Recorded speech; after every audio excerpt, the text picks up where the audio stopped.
New York mornings are made for hardened eyes. Pale blue crept through the high sash windows and fell on the busted tile of the factory corridor, painting everything flat and cold. I watched the men and women in their grimy overalls tracing the line toward the locker room, silent except for shoes scraping, shoulders slumping. There was always that faint metallic bite in the air, oil, sweat, the tired ache of acetylene. Matty D'Amico's laugh bounced between the rusting steel and the wire-strewn cinder blocks, as brash as a slap. "What now, genius?" He turned from his locker, rubbing his grimy hands together, and hit me with his lopsided smirk. I'd gotten used to it, still sending in those job apps to NASA. I reached for my jacket, working fingers that still tingled from a midnight spent guiding a torch too close to steel. "Robotics, actually," I said, keeping my voice even. He faked a bow, arms out. Right, robots will save us all." The older guys snickered or just rustled past, saying nothing. It was only half mean, of course. Just how people were in the Bronx when someone talked too big. I stepped out into the lemon-bright cold, my breath white in the twilight. The street stank of last night's rain, spooling around car tires and the loading dock.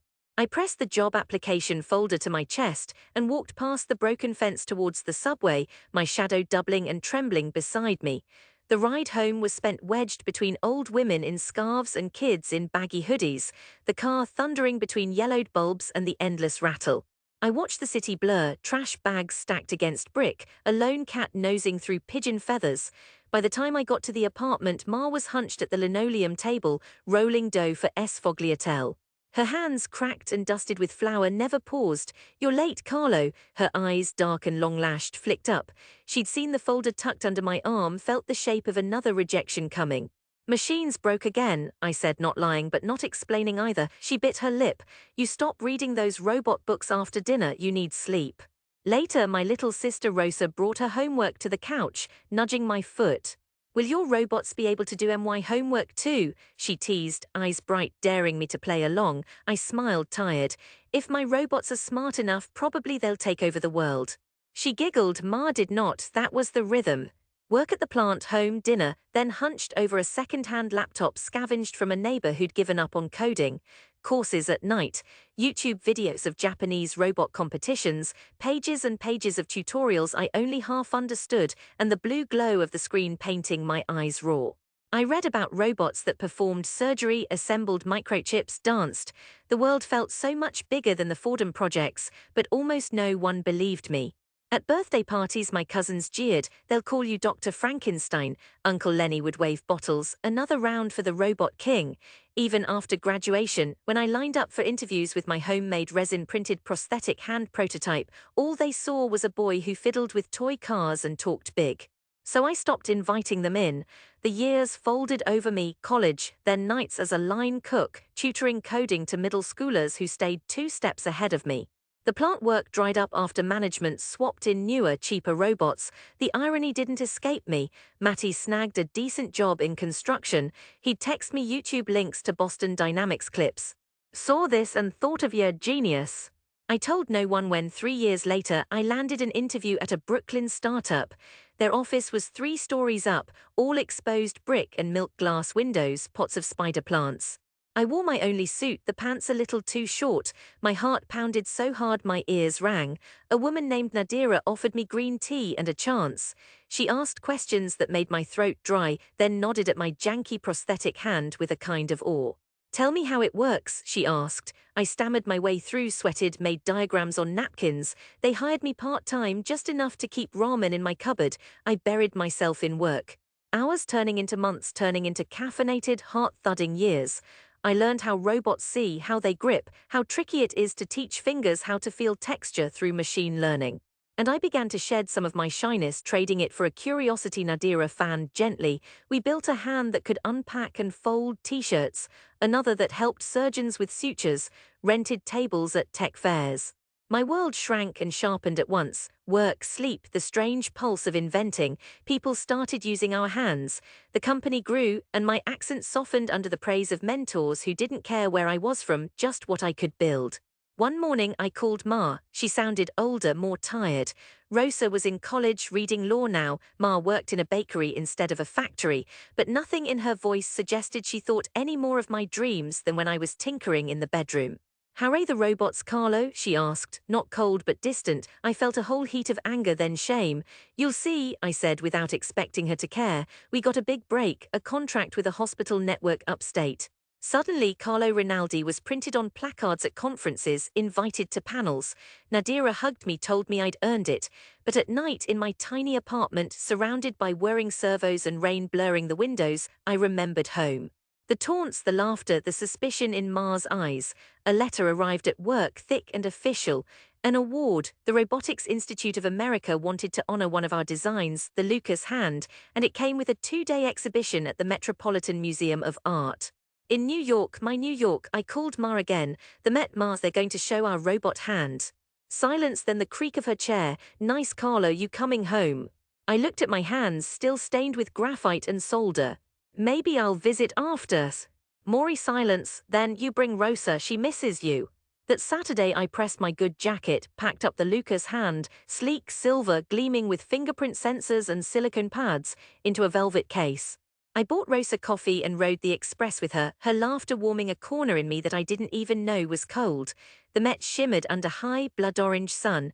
I'd always wanted to stand a little taller at that marble entrance, not as a kid from Fordham darting between tour groups, but as someone worthy of all that hush and glory. Inside, curators ushered us to an exhibition room beneath vaulted ceilings, framed by tapestries and the careful hush of wealthy people in ill-fitting suits. 3 of our prosthetic hands sat behind glass, looping a demonstration. TV cameras blinked red. I recognized Nadira in the crowd, and for a second I almost turned to leave. Then I saw them, Ma in slacks and a flowered shirt, clutching her purse as though it might vanish. Behind her, my Uncle Lenny in a windbreaker, eyes suspiciously bright. Matty D'Amico, stubble on his jaw, rocking on his heels like he was casing the place. My heart stuttered. Ma caught my eye. "Carlo," she called softly, and the doubt in her face cut deeper than I liked. A short man with a well-oiled beard raised a hand. "Mr. Rinaldi, we're ready for you." I straightened my jacket, stepped forward. Behind me the crowd hushed as I cradled the Lucas into my palms, a hand lighter than a plum but strong enough to hold a piano key. I flipped a switch. The fingers curled, flexed. The screen replayed diagrams. A surgeon using the hand to anchor a stitch, a child using it to write. Oohs and ahs, a polite clapping, my lungs burned. I glanced back. Matty and Uncle Lenny leaned forward. Ma's hands were tight on her purse strap. Rosa, jaw set, her eyes shining. "For years," I heard myself say, "this city didn't believe in hands like these." It took me time and a lot of second jobs to make anyone listen. But when someone finally did, everything changed. This hand, I lifted it as it delicately plucked a grape from a tray, holding it without bruising, means independence for people who thought the world moved too fast for them. It's a start, and it began in a kitchen in the Bronx. Camera shutters clicked. I looked at Ma, met her gaze, and something passed between us, her skepticism folding inward, making room for pride. After the talk, people swarmed. Doctors, techies, wide-eyed teens peppering me with questions. Nadira beamed, Rosa squeezed my shoulder. I left the Lucas on its stand and slipped away quietly, finding Ma and my old neighbors in the hallway. Matty clapped my arm. "Guess you showed us, huh?" For the first time, I didn't try to shrug him off. "Told you, robots are real." He snorted, then his face softened. "You remember that time you tried to build a robot dog out of my erector set? Wouldn't stop barking till I pulled the batteries." I laughed, feeling the weight of the years loosen. It was the timing chip, I never got it right. Uncle Lenny shook his head, eyes bright. "Carlo, my nephew in the Met. That's something." Ma watched quietly, then touched my sleeve. She didn't say much, but her touch was a benediction. "You look tired. Are they feeding you enough at this place?" The crowd drifted. We filed out through the echoing gallery, pausing beneath the giant skylight.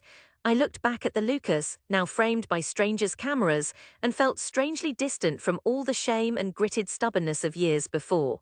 Later, we walked up Fifth Avenue, the sun setting copper along the stone. Rosa linked her arm through mine. Uncle Lenny bought roasted chestnuts from a corner vendor, chattering about the old days. Matty recounted a half-true story about us gluing dimes to subway tracks. We ended up at a pizzeria near the Grand Concourse.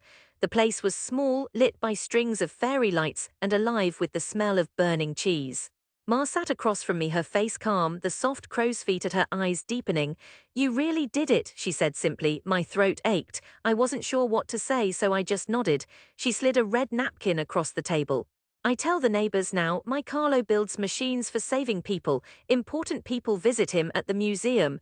They ask if you'll fix their toaster. I say you fix hands, not bread. Rosa snickered and I blinked, tears behind my lashes. After dinner, I walked alone down to the Bronx. The streets shimmered with rainbow puddles. I passed the old factory, now shuttered, weeds pushing through the fence. The city felt both familiar and changed, the skyline as relentless as ever. I stopped at the foot of our building, touching the chipped stone banister one more time. I thought about the hours spent angry, shamed, resistant to the laughter and the disbelief. All it needed was time, stubbornness, and a little steel. When I turned my face toward Manhattan, my jaw ached from smiling. I filled my lungs with the cold, oily air, tasting the city's bite and sweetness in one. Above it all, dawn broke again, new, impartial, lighting up my hands and the long road I'd walked home.